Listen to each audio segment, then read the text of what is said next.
우리 WRD는 2024년 9월 일본 후지 스피드웨이에 위치한 모터스포츠 박물관을 다녀왔습니다.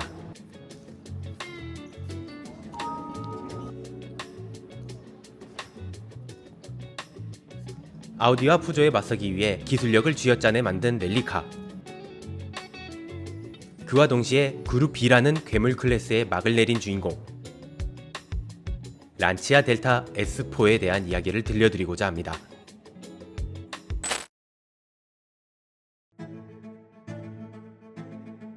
(1952년) 란치아의 팩토리 레이싱팀인 스쿠데리아 란치아가 설립됩니다. 설립 초기인 1954년부터 F1에 참가했지만 큰 두각을 드러내지는 못했습니다. 심지어 1955년 페라리 레이스카 테스트를 구경하러 간 란치아의 F1 드라이버 알베르토 아스카리는 란치아의 허락을 받고 페라리 750 몬자 레이스카에 몸을 맡겼다가 사고로 목숨을 잃게 됩니다.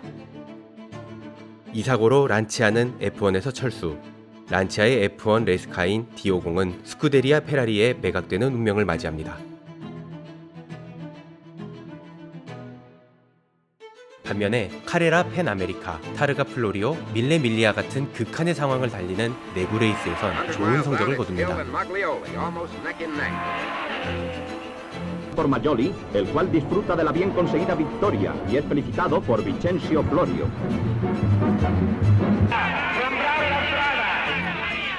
A new Lancia, Veneto, fifth. As the Lancia crosses the line to gain a well-deserved eighth place. 이런 란치아의 레이스 성과를 본 팬들은 열광했으며 란치아 오너들의 유대감은 끈끈해졌습니다. 그렇게 최소 6대의 신형 란치아를 보유한 사람에게만 가입 조건이 주어지는 클럽, 말 그대로 란치아 브랜드의 충성이 높다는 뜻의 란치아 하이파이 클럽이 탄생했습니다. 이때 나타난 사람이 있었으니 당시 란치아의 커뮤니케이션 책임자였던 산드로의 아들인 세자레 피오리오. 피오리오는 팩토리 팀이 아닌 란치아 하이파이 클럽을 베이스로 한 모터스포츠 팀 HF 스쿼드라 코르세를 1963년 창설합니다. 1963년 2월 향후 전설적인 산레모 랠리가 될 랠리 데 피오리에 플라비아 쿠페와 플라비아 스포트 자가토를 참가시켰고 1위부터 6위까지 싹쓸이하는 기염을 토해냈죠. 이후 란치아는 더 작은 차체와 경량화를 통해 성능을 높인 풀비아를 개발하였습니다. 1963년 랠리에 참가한 플라비아를 시작으로 1965년 출시된 풀비아 쿠페 HF에도 코끼리 엠블럼이 착되어 있는데 이는 향후 란치아 고성능 모델의 아이콘이 된 HF의 시작이었습니다.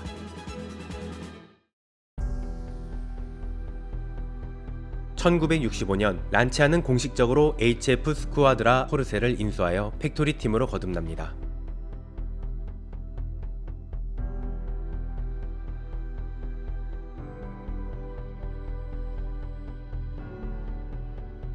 그러나 기술 개발에 너무 집중한 나머지 재정적인 어려움과 경영 위기에 봉착하게 되죠. 그 결과 란치아는 1969년 피아트에 인수되게 됩니다. 피아트의 지원 아래 란치아는 자금과 기술력을 모두 갖춘 강력한 팀으로 재탄생하게 되었죠. 1971년에는 피아트가 아바스를 인수하면서 란치아는 아바스의 기술적인 노하우까지 활용할 수 있게 되었습니다.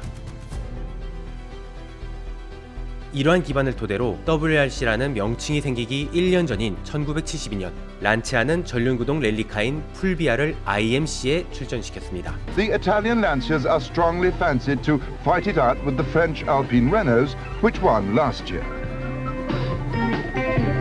란치아는 2위인 피아트를 큰 격차로 따돌리며 종합 우승을 거머쥐게 되었죠.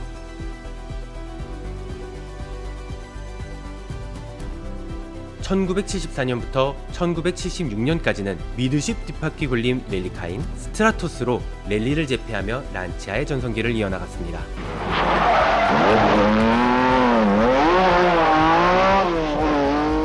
그리고 광기라 불린 그룹 B의 시대가 열립니다.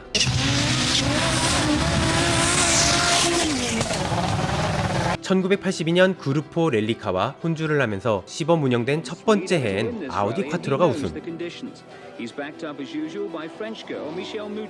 1983년부터 본격적으로 시작된 그룹 B는 4바퀴 굴림 아우디 콰트로와 뒷바퀴 굴림 란치아 037과의 혈투가 펼쳐졌죠.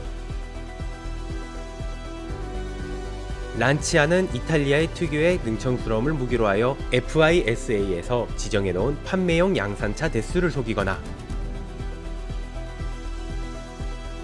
겨울 경기에선 스테이지에 소금을 뿌려 얼음을 녹이고 스테이지 중간에 타이어를 교체하는 등 다양한 노력으로 우승을 거머쥡니다.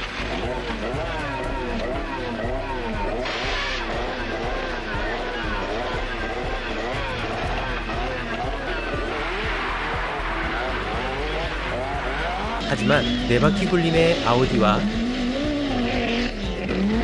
미드십 4바퀴 굴림의 푸조가 란치아를 압박해왔고 란치아도 4바퀴 굴림의 필요성을 절실히 느끼게 되었습니다. The Lancias, despite their fabulous handling qualities, struggled. The Audis completely out of it. Blomqvist was nowhere. 이에 란치아는 새로운 돌파구를 찾기 시작했죠. 1985년 시즌의 마지막 경기인 영국 랠리에 그들이 만든 괴물을 투입했습니다.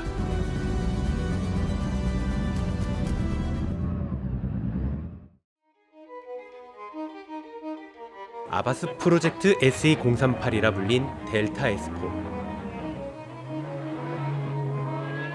사실 아바스는 더욱 랠리에 특화된 차를 만들고 싶어 했지만 피아트로부터 시판 모델과 동떨어진 스타일의 랠리카는 양산차의 홍보 효과가 떨어진다는 지적을 받아 기존 델타를 부풀려 놓은 듯한 기괴한 외형의 델타 S4를 만들어냈습니다. 하지만 기존 양산형 델타와는 공유되는 부분이 거의 없었습니다. 윈드실드 정도가 전부였죠.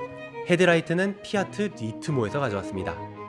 크롬 몰리브덴강 스페이스 프레임으로 제작된 셰시 가운데엔 터보차저와 슈퍼차저를 모두 얹은 일명 트윈차저 시스템이 적용된 아바스 엔진을 탑재.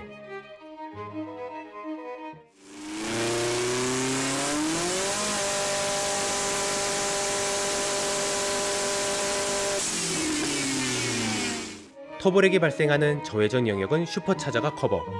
4000rpm 이상의 고회전 영역에선 터보로 전환되어 400마력을 내뿜는 엔진을 만들어냈습니다. 이런 엔진과 과급기에서 뿜어내는 어마어마한 열을 냉각하기 위해 뒤쪽엔 2개의 대형 인터쿨러를 설치했습니다. 바디 역시 카본 케블러 등 당시 신소재를 사용하여 철저한 경량화를 추구, 규정에 아슬아슬하게 충족되는 890km에 맞췄죠. 이 이탈리아 팀은 독일 4바퀴 굴림에 맞서기 위해 영국의 휴랜드에 접촉하여 변속기와 4바퀴 굴림 시스템을 만들었습니다.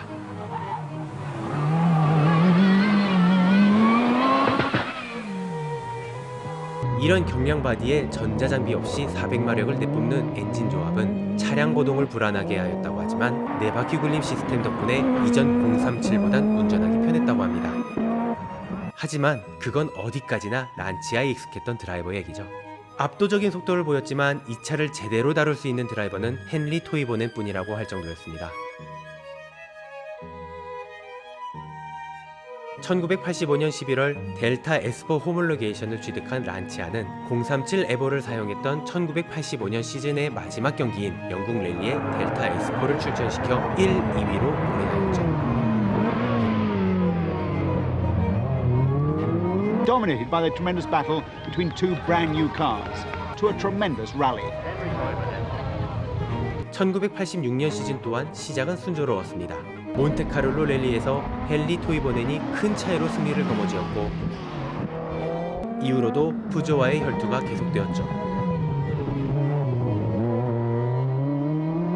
시즌 세 번째 경기인 포르투갈 랠리에서 포드 RS200 랠리카가 관중을 덮치는 큰 사고가 일어나며 경기는 중단되었습니다. 그리고 1986년 5월 투르드 코르시카 랠리에서 모든 것이 바뀝니다. 감기로 컨디션이 좋지 않던 헨리 토이보넨은 벽을 들이받고 절벽으로 추락하게 됩니다.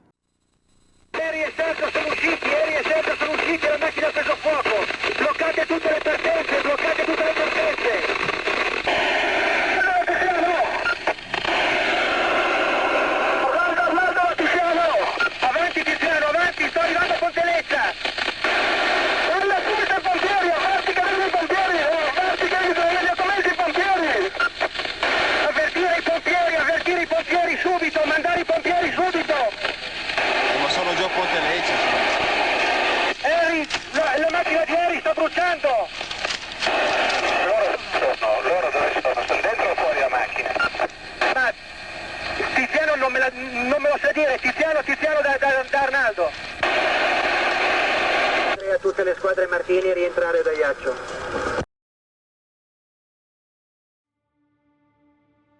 연료 탱크가 찢어지고 차체에 바로 불이 붙으면서 드라이버와 코드라이버는 흔적조차 남지 않게 되죠. 이 사고를 계기로 고성능 랠리카가 일반 도로에서 달리는 것이 너무 위험하다고 판단하여 그룹 B를 폐지시킵니다. 그룹 B 시대는 극한의 기술 경쟁으로 드라이버와 관중들의 안전이 심각하게 위협받는 시기였고, 잇따른 사고와 희생은 그 위험성을 여실히 보여주었습니다. 델타 S4는 란치아 공식 랠리카 중 유일하게 제조사 챔피언을 따지 못한 랠리카지만 보여준 기술력과 위압감 때문에 무관의 제왕이라는 별명이 붙게 되었습니다. 란치아의 랠리카들은 혁신적인 기술과 독특한 디자인으로 자동차 문화에 깊은 영향을 미쳤습니다.